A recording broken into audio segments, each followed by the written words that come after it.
What did that have to do with anything? Nothing. I just thought it was funny. It was Halloween. Any of you have those little brown, the little orange taffy things, you know what I'm talking about, that taste like peanut butter and hair? Any of you giving those out? Because I actually love them, and I'll come to your house. I might even put a costume on, maybe. Not sure. Hey, thanks so much for being with us again this morning. And again, if you're just checking in, this is going to feel like you're stepping into the middle of something that started last week. Because literally, what we're doing is we're continuing something that we started last week. So if you weren't here last week, I'm going to give you a little bit of context for what we're doing and where we're headed. But the best thing for you to do is actually to click onto our website, grasslandschurch.com, follow the blue teaching link, and watch last week's message, episode 1 of How to Hug a Vampire. Now, what I thought I would do as we start this morning is actually answer a couple of questions, a few questions that I got after last week's message, because maybe some of you have questions burning. I had some people actually ask me questions, and I'll take an opportunity to answer them. Now, I promised today that what we'd be doing is adding 3 new tips or tactics, tricks to our bag of tricks in terms of fending off vampires. Last week, I gave you 3 tips or tactics to fend off vampires. Today, I'm going to give you 3 more. Let's quickly review the first 3, and then I'm going to answer some of the questions I got, okay? The first one, if you remember, is to refuse to be offended. When someone does something offensive to you, when someone that you have a relationship with, one of your vampires, somebody who sucks the life out of you, when they do something that's offensive, you can choose to refuse to be offended.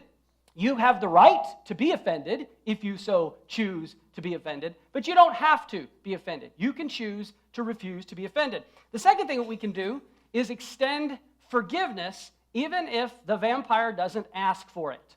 Okay, we can extend forgiveness even if the other person doesn't ask for it. Remember, we established the fact that sometimes the vampires in our lives don't know that they're vampires. They don't know that they're sucking the life out of us. They don't necessarily always recognize that what they're doing is hurtful or harmful to us, and so they're not likely to come to us and admit that they're wrong and ask for forgiveness. They're not likely to apologize because there's a good chance that they don't even know what they're doing. Third thing that we can do is refuse to gossip about them. Refuse to gossip about them. We talked about the fact that it makes us feel better to talk about the vampires. We like to vent. We need to express our frustration in some way. But gossip doesn't help either of us, and it certainly doesn't make the situation any better. We're going to talk a little bit more about that concept today. Now, 2 of the questions that I got were actually kind of related to the same question. A few different questions from a few different people, and I'm going to answer them, okay? The first one is kind of simple. Actually, the first couple of questions are related to the same idea, which is vampires don't always know they're vampires. I said that several times last week. I said it just a minute ago. Vampires don't always know they're vampires. And so some people ask me the question, well, how do I know if I'm a vampire? If vampires don't know they're vampires, how would I tell? How could I tell? So I'm going to give you a few tips on how you might be able to identify whether or not you are a vampire, okay? Here's number 1. You might be a vampire if your imaginary friends outnumber your real friends by at least 2 to 1, okay? If you count your friends, and maybe you only have 1, but you've got 2 or 3 imaginary friends, you might be a vampire, okay? Number 2, you might be a vampire if you're frequently mad at both your real friends and your imaginary friends. If you walk around with a hate on for your imaginary friends, you might be a vampire. Number 3, you might be a vampire if you show up for work and you discover that your coworkers have moved your desk down into the basement and that no one wants to sit around you in the workplace. You might be a vampire. You might be a vampire if your parents move and forget to tell you, or any relatives for that matter. If people are moving and not telling you that they're moving, you might be a vampire.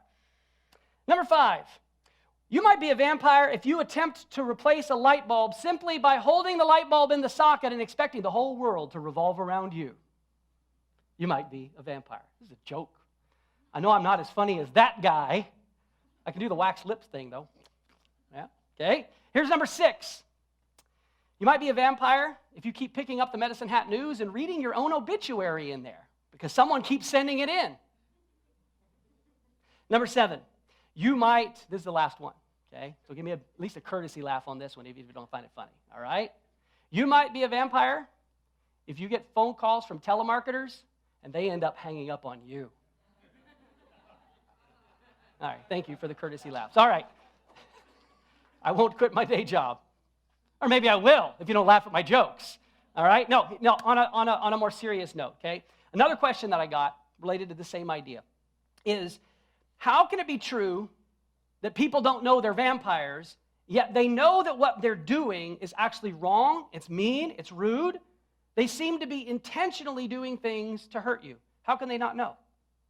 I'm going to clarify this by saying that it's definitely possible, even likely, that some of the vampires in your life are doing things to intentionally hurt you because they want to hurt you. That is their plan. They, for whatever reason, want to suck the life out of you. Now, what they may not realize is why they're doing what they're doing. And that's what we need to sort of differentiate here, right? I think we need to understand that these vampires, these people that are hurting us, are typically trying to manage some unresolved hurt or unresolved conflict in their own lives. And that's why they lash out at us in the way that they do. They don't know why they do what they do. Why does a destructive vampire typically have anger issues? Why do they lash out in anger? What's the source of their short temper, their explosive behavior? Why does the disapproving vampire never find any good in what you do? They constantly criticize. What is it in them that makes them do what they do? They know that they're doing it. A lot of times they do know that they're doing something that is hurtful.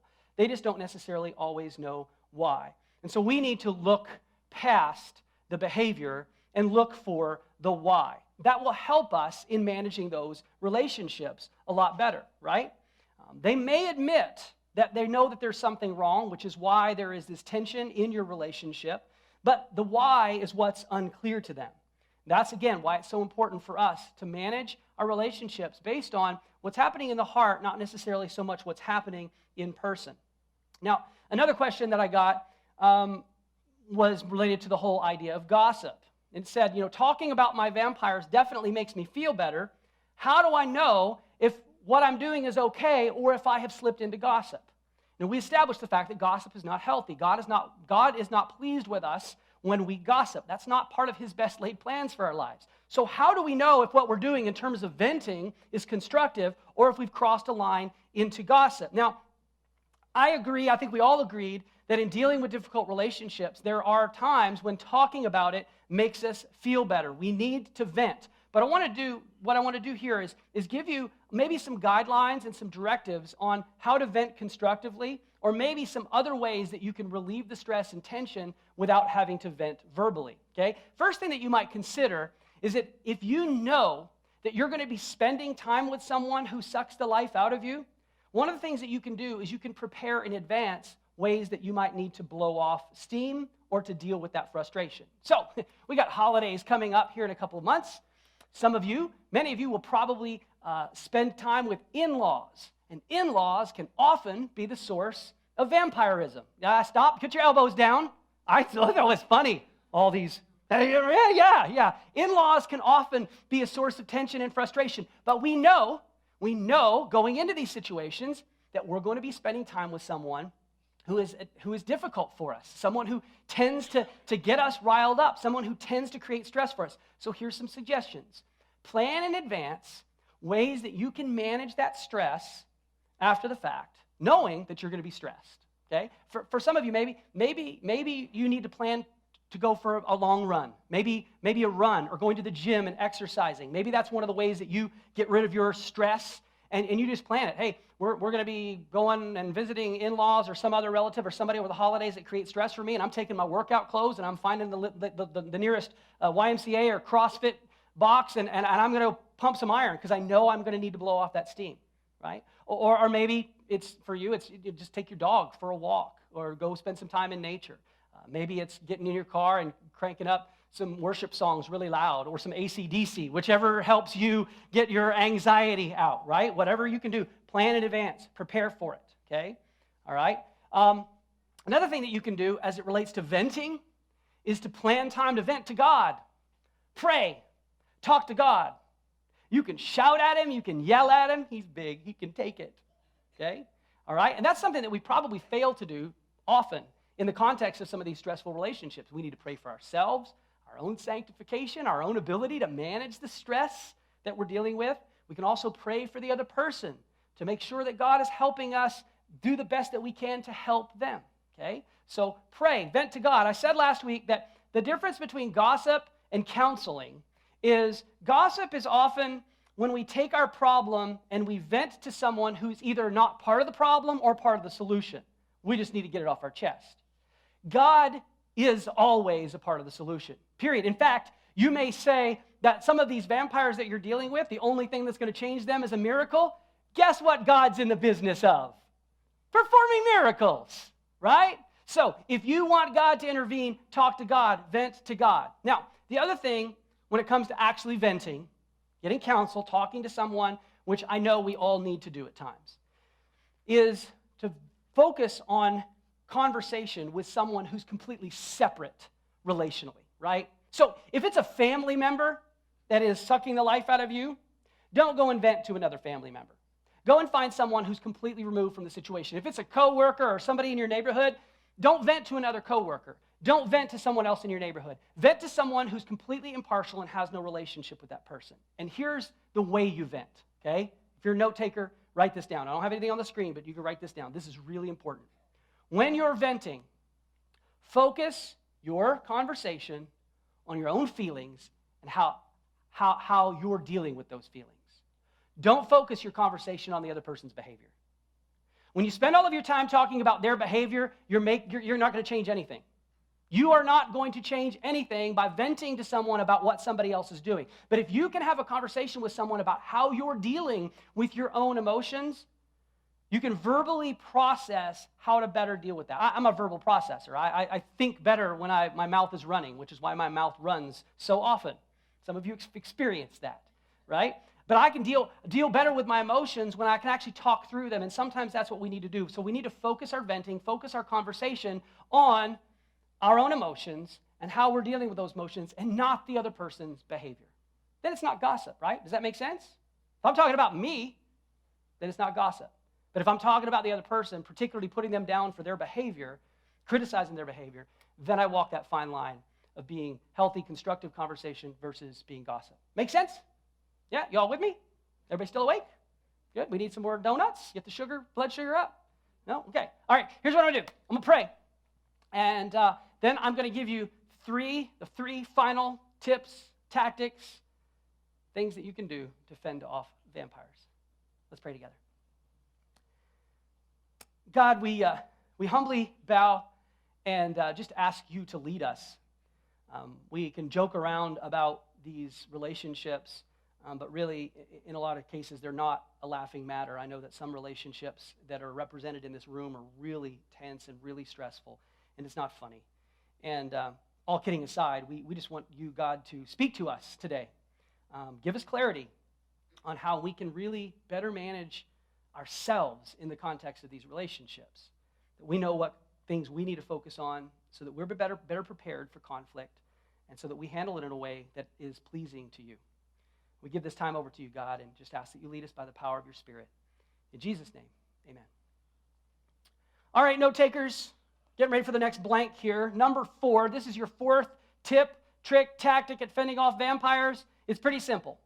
Save your breath. Save your breath.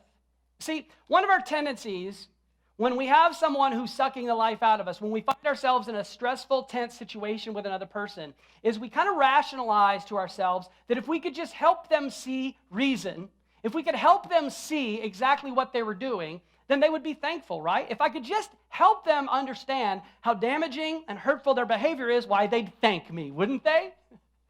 Probably not. And the reason for that is that logic and reason didn't get them into their vampire state, and logic and reason are not likely to get them out of their vampire state. They didn't think to themselves, well, these are all the reasons that I'm going to go and be a bloodsucker. It happened probably out of some emotional event or some emotional occurrence. Pastor Rick Warren says you can't talk people out of bad behavior. You can't talk people out of bad behavior. They don't behave poorly because of logic and reason. And you're going to try to apply logic and reason, you're not going to get anywhere with them. You can try to apply logic and reason to the situation, but what they're going to hear from you is pretty much nothing but argument. We slip down a slippery slope towards vampirism ourselves when we start spending our time focusing on pointing out the other person's flaws and the reason they shouldn't be acting the way that they are acting. So when we respond to negative or hurtful behavior by someone who has a pattern of that kind of behavior, what we're really doing is we're kind of jumping into the deep end of the pool with them, right? It is difficult to swim with a drowning person, isn't it? Because they're going to pull you under. And as soon as you jump in and you start trying to apply reason and logic to a negative situation, you kind of get sucked into the same thing that they're doing. Jesus had a group of vampires that followed him around for his entire ministry life. They were known as the Pharisees. These were the religious leaders of Jesus' day. And they were doing everything they could to suck the life out of Jesus. They were constantly challenging him, asking him questions, trying to get him to incriminate himself and trick him in some way. In fact, in Matthew 22, there's a story where the Pharisees ask Jesus a question about the local tax laws. They want clarity from Jesus, and again, it's a trick question. They're trying to trick him. They want to know if Jewish people should be paying taxes to the Roman government, if that's appropriate, if that's the right thing. It's a trick question. Jesus knew it was a trick question, and he could have jumped right into some sort of argument with them. But this is what he says in Matthew 22, verse 18. He says, "Why are you playing these games with me? Why are you trying to trap me?" He knew that logic and reason weren't going to work with these people. He does give them an answer. His answer was very simple, but he didn't argue with them. He didn't jump into the fray with them. He knew that it was a no-win situation, because even if he did try to argue with them and apply logic and reason, they weren't going to hear it. They were more interested in trapping him than they were in really hearing an answer. The same thing happened when Jesus was arrested and he was before Pilate. Pilate was the Roman governor who oversaw the area where the Jewish people lived, and he represented the Roman government for the Jews, and he had the right to either have Jesus crucified, which is what the Jewish leaders were asking him to do, or to have him set free. And he had no basis to have him crucified or executed. But he starts asking him some questions, and the questions that he asks him are kind of trick questions. He's trying to get Jesus to incriminate himself. Jesus did the same thing in this situation. He refused to answer. He didn't get into a debate or an argument trying to defend himself, trying to apply logic and reason to the situation. He kept his mouth shut. He saved his breath. And oftentimes, that's the best approach that we can take when we start getting sucked on by a vampire. Save your breath. Their mind is already made up. There's probably not anything that you can do by adding logic and reason that will help them come out of their vampirism. Vampires use conflict as a way of getting your attention, even if it's negative attention. Okay? There's a deep-rooted need or hurt in their lives that they're trying to overcome. Thomas Paine said, "To argue with a man who has renounced the use and authority of reason is like administering medicine to the dead." Just makes no sense, does it? It's illogical. There's no reason to give medicine to a dead person. To a person who's already discarded logic and reason, there's no point in trying to argue logic and reason with them. It takes two people to argue. If one person walks away, then the argument is over. Proverbs 26:21 says, "Just as charcoal and wood keep a fire going, a quarrelsome person keeps an argument going." When you jump into the fray with them, all you're doing is fueling the fire. You may need to be the one who walks away. Save your breath. Again, their mind is already made up. Here's your fifth tip, trick, or tactic at fending off vampires. You need to grow a strong spine. Grow a strong spine. We established last week that we need to be people who have a tender heart, who have a tough hide, but we need to have a backbone. We need to have a strong backbone. It can be easy for us as we strive to be people who follow Jesus' example and live a life that we consider godly, to think that the best thing to do in a situation when someone is confronting us or pushing on us or creating tension for us is to just kind of roll over, play dead, give in to them, let them have their way. Isn't that the Jesus way of doing things? Didn't Jesus say to turn the other cheek? Didn't Jesus say that the meek shall inherit the earth? Shouldn't we turn the other cheek and roll over and be meek? What is the business with all this cheek and meek? Well, here's what I think. See, Jesus said, when someone strikes you, you should turn the other cheek. And my whole life, what I thought that Jesus meant was, if somebody strikes you on one side of your face, give them the other side of your face and let them hit you there too. And then I heard a pastor explain this in a different way, and I had an aha moment. Oh, maybe you'll have one too, or maybe you already know. Maybe your interpretation is more accurate than mine. You see, back in Jesus' day, as is common in a lot of European countries today, when two people greet one another, they kiss each other on the cheek, right? Like some of you have like a European background. I don't want any kissing here. The only person I want kissing my cheek is my wife, but we can shake hands. It's kind of the equivalent, right? So Jesus said, when someone strikes you, turn the other cheek. He wasn't really saying, give them the other cheek so they can hit that one too. He was saying, look, we offer a cheek to one another as a sign of peace and friendship. When I approach you and I kiss you on the cheek, you kiss me on the cheek, we're saying we have peace between us and we are friends. We greet one another peacefully. Jesus is saying if someone hurts you, continue to extend peace and friendship to them. Turn the other cheek. Now, if they strike that cheek too, you can show them a third cheek. I don't think there's any problem with that. Hightail it out of there, right? Be wise, be smart. We're going to talk about that in just a minute, right? So when Jesus said turn the other cheek, he wasn't saying be a doormat, be a punching bag for somebody. He was saying, look, someone hurts you, continue to extend peace and friendship to them. The other thing that we need to know is that Jesus said the meek shall inherit the earth. And as people who are trying to follow Jesus and emulate his life, well, meekness is obviously something that Jesus is characterized by, and shouldn't we also be meek? What does it mean to be meek? Well, our modern dictionary today describes meek as someone who's submissive and easily imposed upon. And when you read a definition like that, it's easy to see meek as really being weak. But that's not what Jesus was saying. In fact, the Greek word that's most commonly translated in the New Testament of the Bible to the word meek was actually a term that was used to describe a wild animal being brought into submission. So use an example of a horse. It was often actually used as a term for a horse. If a horse who's wild is brought into submission to be used for agriculture or to be used for transportation, right? You're not taking away the strength and the power of the horse, are you? The strength and the power is still there. What you're doing is you're bringing that strength and that power under control. When Jesus says that we need to be people who are meek, what he's saying is we need to be under control. Jesus was not weak at all. He was powerful, extremely powerful. Yet he was meek because all of his power was under control. He demonstrated his meekness, his power under control, when he was confronted by the Pharisees, when he was confronted by Pilate. Power and strength under control.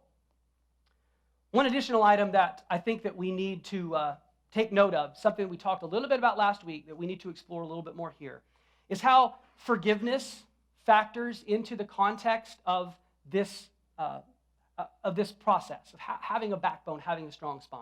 Okay? I said that I was going to talk about it a little bit more. Remember, our second tactic at dealing with our vampires is to offer forgiveness even if they don't ask for it.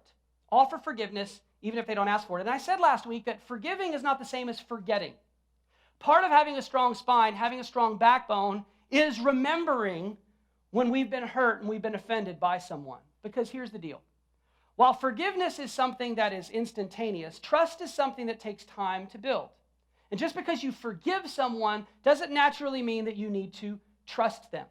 You can forgive someone and still have to work on those trust issues. Let me give you an example. If I invited you over for dinner at my home, which I might do, okay? If I invite you over to my home for dinner and we have a nice evening, we eat and we talk, we have great conversation, the end of the evening comes and you're getting ready to leave and you see my cell phone sitting on the coffee table in my living room and you decide you want to have my cell phone and you pick it up and you slip it in your pocket and you steal my cell phone, I'll probably forgive you. I probably will. I'm a lot like Jesus that way. I'll forgive you. But I probably won't trust you, and I probably won't invite you back over to my house for dinner again, at least for a long time, until we've had a chance to rebuild trust. Does that make sense?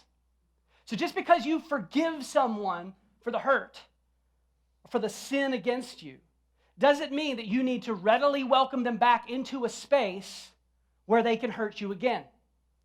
Proverbs 26:11, my favorite verse in the whole Bible. As a dog returns to his vomit, so a fool repeats his folly. My kids hear that one all the time. Okay? This is serious. Don't be a fool. Don't go back into a situation over and over and over again where someone can take advantage of you, where they can hurt you, where they can abuse you.